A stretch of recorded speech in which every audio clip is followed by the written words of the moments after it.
గుంటూరు నగరపాలక సంస్థ ఆధ్వర్యంలో జరిగిన సాధారణ సమావేశంలో ఎమ్మెల్యేలు బూర్ల రామాంజనేయులు, నజీర్ అహ్మద్, మేయర్ కోవెలమూడి రవీంద్ర పాల్గొన్నారు. రానున్న రోజుల్లో నగరాలను మహానగరాలుగా మార్చేందుకు ముఖ్యమంత్రి చంద్రబాబు ప్రణాళికలను సిద్ధం చేస్తున్నారని ఎమ్మెల్యే నజీర్ అహ్మద్ అన్నారు. అందుకే 18 గ్రామాలను గుంటూరులో విలీనం చేసేందుకు కౌన్సిల్లో ఏకగ్రీవ తీర్మానం చేయడం జరిగిందన్నారు.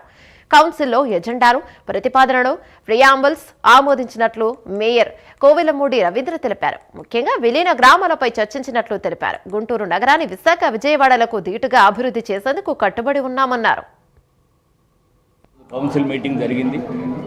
కౌన్సిల్లో ఎజెండాలు, ప్రతిపాదనలు ఏవైతే ప్రియాంబుల్స్ ఉన్నాయో అన్నీ కూడా అప్రూవ్ చేయడం జరిగింది.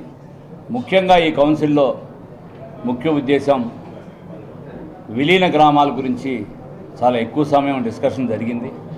దానిలో కొంతమంది కావాలని, మెజార్టీ వాళ్ళేమో కావాలని కోరారు.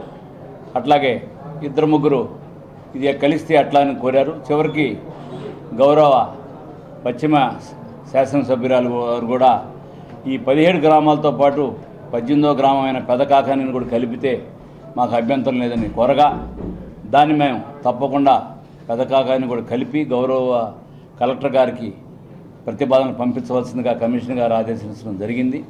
దీని ముఖ్య ఉద్దేశం ఏంటంటే, ఒక విశాలమైన మన టాప్ 34 సిటీస్ ఇండియాలో ఉండేటట్టుగా గుంటూరును విస్తరించడానికి. నిన్న చూసాం గౌరవ ముఖ్యమంత్రి గారు విజయవాడని ఏ విధంగా మనందరం మీడియాలో చూసాం, అన్ని ఛానల్స్లో వచ్చింది, ఒక మహానగరంగా ఎన్ని గ్రామాలు కలిపారనేది. దానిలో భాగంగా ఈ గుంటూరు కూడా విశాఖపట్నానికి, విజయవాడకి ధీటుగానే ఉండాలి. కానీ ఈరోజు కౌన్సిల్ మీటింగ్ జరిగింది.